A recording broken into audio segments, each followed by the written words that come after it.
Okay, I did say I'd say how I make the water kefir because it's a drink. And I'd get it from here.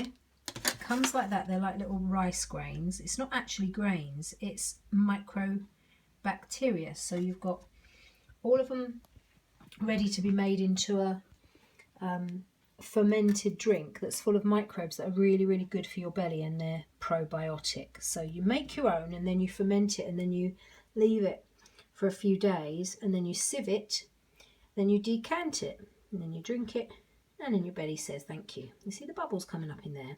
So what I've added in here, it has to be a really sterile glass jar. You can't use chlorinated water either. I filter mine from the tap. Is the grains at the bottom, then there's some raisins, there's also a couple of slices of lemon and ginger in there for flavour, and there's various things you can add. There's lots of recipes online, and all I was waiting to add in here now is the remainder of the sugar water. Now when I first heard it had sugar in, I thought, oh no, I didn't really want to add sugar, and I did add my really expensive Tiana coconut sugar in there.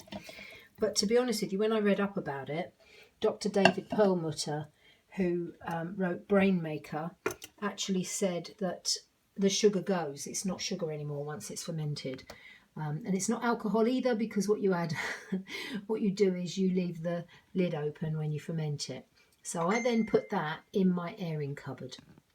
Now when it's finished, I sieve it. It's 3 days later, I bring it out again with it's got to be a plastic sieve, and that's what came out this time. So I've tried to get all the little grains out, because you just reuse them over and over again. So this is about the 4th or 5th time I've done the big jar full, and this is the end result. So I get a little jug, pour it into here. That's what goes in my fridge. They say you can leave it for another day if you want to make it even better. And then cheers.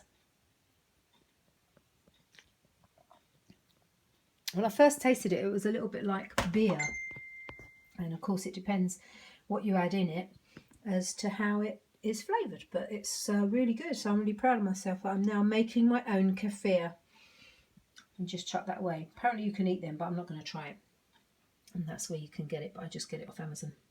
It's rather good. Give it a go.